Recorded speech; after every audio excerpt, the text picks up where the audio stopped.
Minus ভাই এইটুকুই না এগুলো লিখে নিব 1000 থেকে 500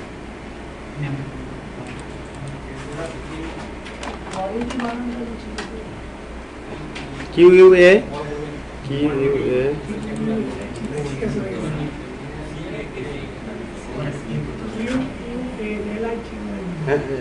LIT হয় কোয়ালিটি আর কোয়ান্টিটি, ঠিক আছে, আর ইউনিট প্রাইস অ্যামাউন্ট, ঠিক আছে।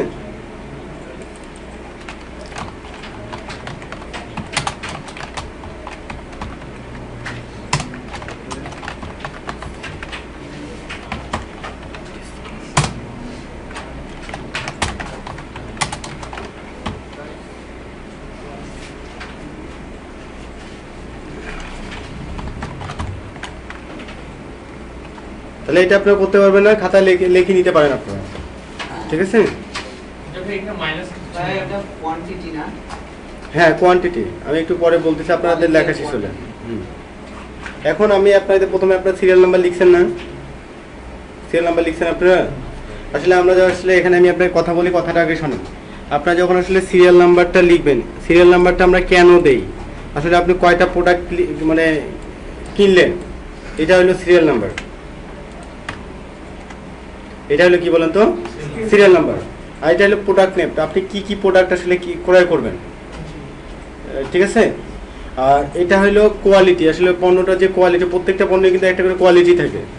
কোয়ালিটি হলো সিরিয়াল নাম্বারটা, মনে করেন যে প্রত্যেকটা পণ্যের কিন্তু একটা সিরিয়াল নাম্বার থাকে। যেমন আপনি মনে করেন যে প্রত্যেকটা মানে মনিটরের পিছনে দেখেন যে বেনকিউ লেখা আছে, তাহলে এই প্রোডাক্টটা বেনকিউ না এটা, হ্যাঁ সেরকম আসলে এই প্রোডাক্টটা কিন্তু একটা সিরিয়াল নাম্বার আছে, ঠিক আছে। অথবা মনে করেন যে কোনো একটা নাম্বার থাকে, ওটা ওদের সিরিয়াল নাম্বার, ওই সিরিয়াল নাম্বারটা আর কেউ ব্যবহার করে না। আর কোয়ান্টিটি মনে করেন যে আপনি কয়টা কিনবেন, পরিমাণ, ঠিক আছে না, আপনি আসলে কি পরিমাণ আসলে কিনতে চান প্রোডাক্টটা, সেটা আপনার উপর নির্ভর করবে। আর এই ইউনিট প্রাইস, আসলে প্রত্যেকটা পণ্যের মূল্য কত, এক একটা পণ্যের মূল্য কত। আর এটা হলো অ্যামাউন্ট, আসলে অ্যামাউন্টটা আপনার কত হবে, বুঝতে পেরেছেন আমার কথা। আপনি যদি এরকম একটা ক্যাশ মেমো তৈরি করতে পারেন, তাহলে আপনি যে কোনো ধরনের ক্যাশ মেমো তৈরি করতে পারবেন। এখানে কিন্তু আমরা কিছু সূত্র প্রয়োগ করব, আসলে আমরা কিভাবে করব। প্রথমে আমি আপনাদের যে সিরিয়াল নাম্বারটা দিব, সিরিয়াল নাম্বারটা মনে করেন যে 1 থেকে 100 থাকতে পারে, বা 1 থেকে 100টাও থাকতে পারে। আমরা ঠিক এখানে 1 দিলাম, এটা 2 দিলাম, তাহলে এটা আমার সিরিয়াল নাম্বার না। এটা আমি ড্র্যাগ করে দিব, এটা তো আপনারা সবাই পারেন না। এখানে আপনি 20 পর্যন্ত দেন, তাহলে 19টা সিরিয়াল হলো। আর 21 পর্যন্ত দিলে আপনি এই সিরিয়ালটা দেখবেন না, আপনার সিরিয়াল দিবেন। এখানে আপনি ঠিক মনে করেন যে প্রোডাক্ট নেম আপনি কি ক্রয় করবেন, ঠিক মাউস ক্রয় করবেন, বা কিবোর্ড ক্রয় করবেন, বা সিপিইউ ইউপিএস ক্রয় করবেন, সিপিইউ ক্রয় করবেন, মানে ক্রয় করবেন। আপনি যেটা ক্রয় করতে চান, আসলে এখান থেকে আপনি সেটাই ক্রয় করতে পারবেন। এখন আপনি যদি এখানে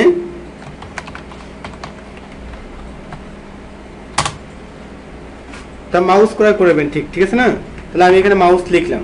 এখন মাউসের প্রোডাক্টের কোয়ালিটি মনে করেন যে মাউসের একটা মনে করেন যে আমি A4 টেকের মাউস কিন্তু সবসময় ব্যবহার করি, আমি নিজে A4 টেক সবসময় ব্যবহার করি।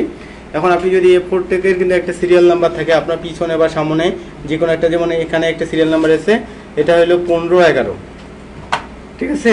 এখানে আপনি ঠিক একটা সিরিয়াল নাম্বার দেন 1511, এটাই দিলেন। এখানে আপনার আসলে কোয়ান্টিটি, আপনি আসলে কয়টা ক্রয় করবেন, আমার কথা বোঝা যায়, আপনারা বুঝতে পারেন আমার কথা। আমি কিন্তু রংপুরের ছেলে না, রংপুরের ভাষা মাঝে মাঝে আসে, তাই আপনার কিছু মনে করেন না আবার। এখন আপনার কোয়ান্টিটি আসলে কয়টা ক্রয় করবেন, আপনারা কি পরিমাণ ক্রয় করবেন। ঠিক আপনি মাউস মনে করেন যে আপনার কোম্পানির জন্য আপনি ঠিক 500টা মাউস ক্রয় করবেন, কয়টা ক্রয় করবেন বলেন তো, 500টা। এখন 500টা মাউস ক্রয় করলেন, বুঝতে পারছেন। এখন প্রত্যেকটা মাউসের দাম কত করে, একটা মাউসের দাম কত বলেন তো, 280 টাকা করে, 300-350 টাকার মধ্যে হইতে হবে, অথবা মনে করেন 180 টাকারও মাউস পাওয়া যায়। আপনি ঠিক এখানে একটা জিনিস লক্ষ্য করেন, আপনার যেটা সিরিয়াল নাম্বারটা এটা তো 300 টাকা করে দিলাম, উনি যেহেতু বললো 300 টাকা, 300 টাকা কিন্তু একটু বেশি হয়। আরো বেশি দামি মাউস পাওয়া যায়, যেমন ওয়্যারলেস মাউসগুলো 2800 টাকা করে, 2500 টাকা আছে, 3000 টাকা আছে। এখন আপনি অ্যামাউন্টটা আসলে কিভাবে বাইর করবেন? আসলে আপনারা যখন আসলে কাজ করব তখন অ্যামাউন্টটা আমরা এখান থেকে বাইর করব। দেখেন আমরা এই কোয়ান্টিটির সাথে ইউনিট প্রাইসটা কি গুণ করব, তাহলে আমাদের এখানে গুণের কাজটা হইতেছে না। এখন আমি যদি এখন এখানে ইকুয়াল দিলাম, ঠিক আছে, তারপর আমি এই কোয়ান্টিটির ঘরটা সিলেক্ট করলাম না, তারপর এখানে আমি গুণন চিহ্ন দিলাম, তারপর আমি হ্যাঁ এটা সিলেক্ট করলাম, তারপর একটা আস্তে করে ইন্টার চাপ দিলাম, তাহলে দেখেন তো 500টার দাম কত হইতেছে, এখানে অ্যান্সারটা বাইরে হলো না। এখন আমি চাইতেছি যে আমি কি আসলে বারবার মাউস কিবোর্ড তারপর এরকম যা কিছু কিনবো সবগুলো সিপিইউ তারপর মনে করেন যে ইউপিএস যা কিছু কিনবো সবগুলো কি আমাকে এইভাবে গুণ করে দিতে হবে? না, আসলে ওভাবে করে দিতে হবে না। জাস্ট আমরা একবার তৈরি করব, বারবার করতে পারবো। কথা বলেন না, পরে কথা বলেন। আপনি তারপর এটাকে যেভাবে আপনি এখানে ড্র্যাগ করলেন ঠিক এভাবে যখন এটাকে সিলেক্ট করলেন, এখানে প্লাস চিহ্নটা আপনার ছোট হইলো না, কাজটা এখন এই অবস্থায় আছে না, এখন আপনার এই কাজের প্লাস চিহ্নটা একবারে ছোট হইলো না, দেখেন এখানে নিয়ে গেলে ছোট হইতেছে। এখন আপনি এটাকে সিলেক্ট করে দেন, দেখেন তো এটা সবগুলো 0 0 আসলো না। এখন এখানে আপনি যে কোনো কিছু নাম লেখেন, ঠিক এখানে আপনি কি লেখেন UPS, এখানে তার মডেল হলো 5000, মনে করেন যে 5050 মডেল। হ্যাঁ, এখন আপনি ইউপিএস কতগুলো মানে কিনবেন, আপনি ইউপিএস মনে করেন 400 কিনবেন, প্রত্যেকটা মূল্য কত করে? 3000 করে। এখন আপনি এখানে 3000 করে দেন। বুঝতে পেরেছেন আমার কথা? এখন আপনি মনে করেন সিপিইউ কিনলেন, সিপিইউ এর পূর্ণরূপ কি বলতে পারবেন কেউ?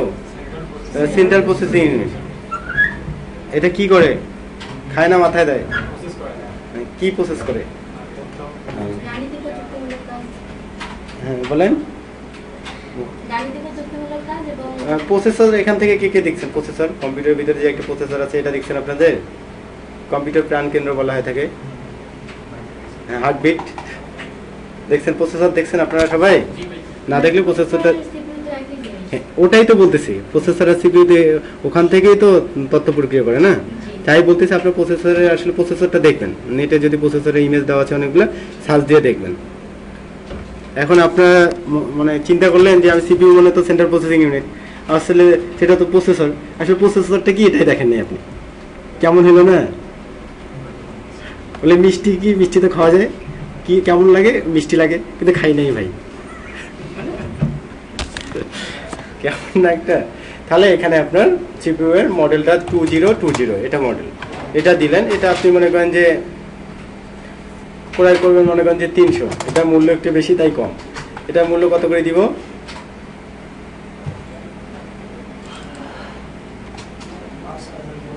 এটা মনে করেন 7000 করে দিব। এটা বুঝছেন? এতটুকু কে বোঝেন নাই বলেন তো? হ্যাঁ, এতটুকু বুঝছেন?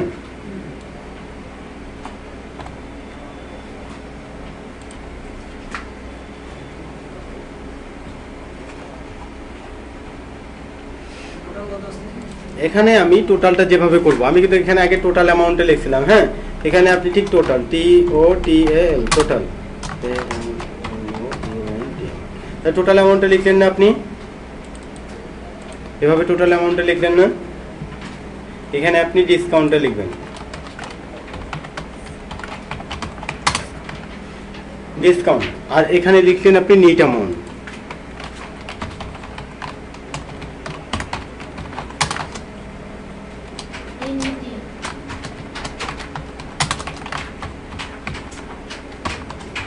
ঠিক আছে? যখন আপনি টোটাল অ্যামাউন্ট লিখলেন, আপনি ঠিক এই মানে এই দিক দিয়ে আসলে যোগ করে দিবেন। কি করবেন বলেন তো? এই দিক দিয়ে যোগ করে দিবেন। এখন আপনি আসলে কিভাবে যোগটা করবেন? আমরা কিভাবে যোগ করা শিখছি বলেন তো? হ্যাঁ, কিভাবে শিখছি?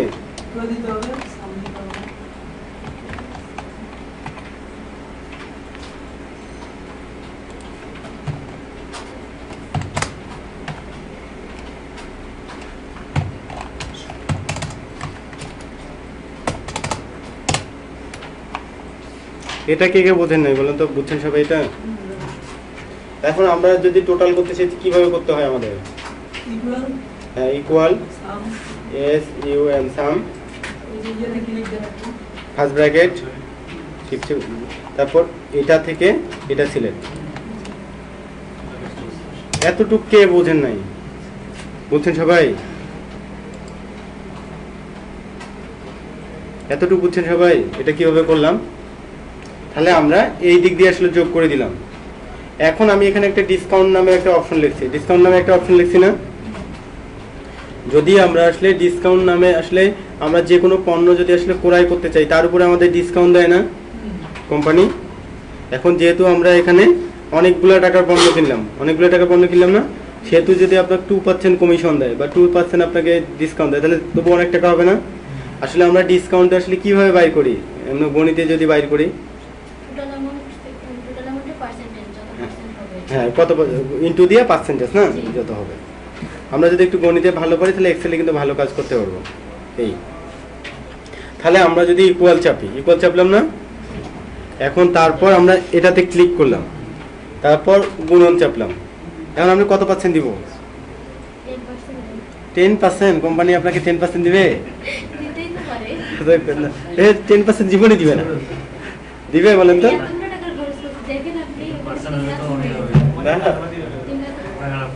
তাহলে কোম্পানি কিন্তু আপনার মতো হইতে হবে বেশি করে, যেমন না 10% দেয় কোম্পানি, 3% দেয়, ঠিক আছে?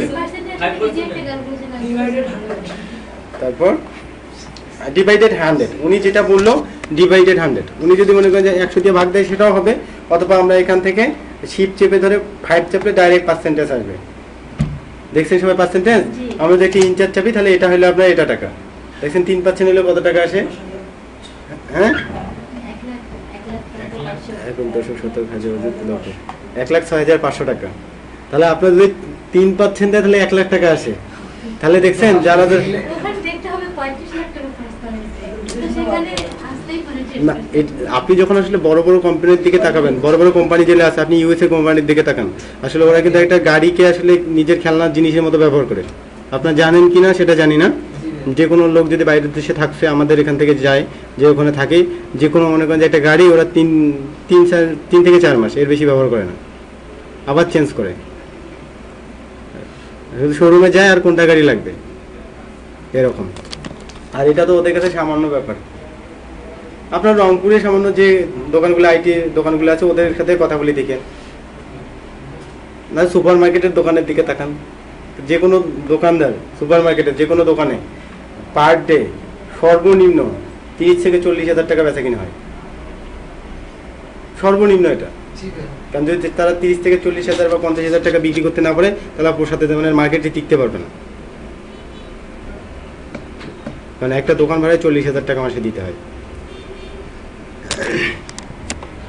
এখন তাহলে নিট অ্যামাউন্ট, আসলে নিট অ্যামাউন্ট কিন্তু বুঝলাম না।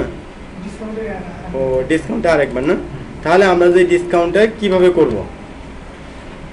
আসলে উনি একটা ভালো কথা বললো, আমরা ডিভাইডেড 100 দিয়ে যদি ভাগ করি সেটাও আমরা করতে পারবো, অথবা আমরা যদি পার্সেন্টেজ করতে চাই সেভাবে করতে পারবো। আপনাদের ইচ্ছা, আপনি যেভাবে আসলে বুঝবেন আপনি সেভাবে করবেন, তবে সহজ নিয়ম সবসময় শিখবেন। এখন আপনি প্রথমে ইকুয়াল চাপলেন, কি চাপলেন বলেন তো? ইকুয়াল চাপলেন, তারপরে এখানে ক্লিক করলেন, এখানে F7 যদি আপনি F6 দেন তবু কিন্তু হবে এখানে। তারপর আপনি ইনটুতে ক্লিক করলেন, তারপর আপনি 3% দিবেন, 3 দিয়ে পাচ্ছেন দিবেন, তারপর ওকে করবেন, তাহলে আপনার হইল। হ্যাঁ, এইটা যদি আপনি করেন তাহলে এখানে দেখেন নিট অ্যামাউন্ট যদি আমরা এখান থেকে টোটাল থেকে এটা আমরা বাদ দেই, তাহলে আমরা বাদ দিতে পারবো কিন্তু। তাহলে আমরা যদি এখানে ইকুয়াল চাপি, ইকুয়াল চাপলাম, তাহলে এইটা থেকে তাহলে এটা আমরা ক্লিক করব অথবা সিলেক্ট করব, তারপর আমরা বিয়োগ চিহ্ন দিব, তারপর এটা বাদ দিব, তারপর ইন্টার চাপবো। তাহলে আমার নিট অ্যামাউন্ট কত দিতে হয়েছে বলেন তো? 34। এখন দেখেন আপনি তাহলে এখানে যখন একটা ক্যাশ মেমো তৈরি করলেন, তাহলে এটা আপনার ক্যাশ মেমো হলো না? আপনি উপরে আসলে চাইলে লিখতে পারেন, আসলে উপরে আপনি লেখেন নাই, এটা ইনসার্ট করে দেন, তাহলে আপনি উপরে ক্যাশ মেমো লিখতে পারবেন।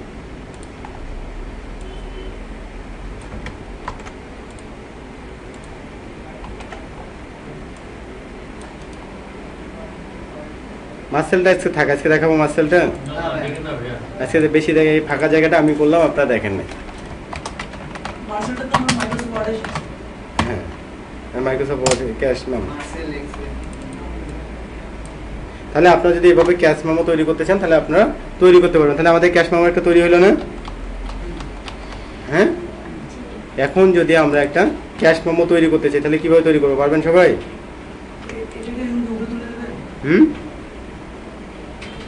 এরকম একটা ক্যাশ মেমো সবাই তৈরি করতে পারবেন না এখন? এখন আপনারা আমাকে একটা ক্যাশ মেমো তৈরি করে দেন তো।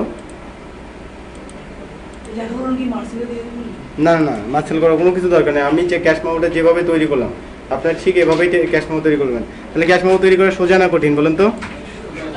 হ্যাঁ, সোজা আছে। এখন ক্যাশ মেমো তৈরি করতে গেলে আসলে কি কি লাগে, কি কি শিখতে হয় বলেন তো? এখানে কি কি শিখলেন? মূলত যোগ শিখলেন, হ্যাঁ সব কিছু শিখলেন, পার্সেন্টেজও করে শিখলেন। তো সোজা হলো না? তাহলে আপনারা একটা ক্যাশ মেমো এখন তৈরি করেন, ঠিক আছে?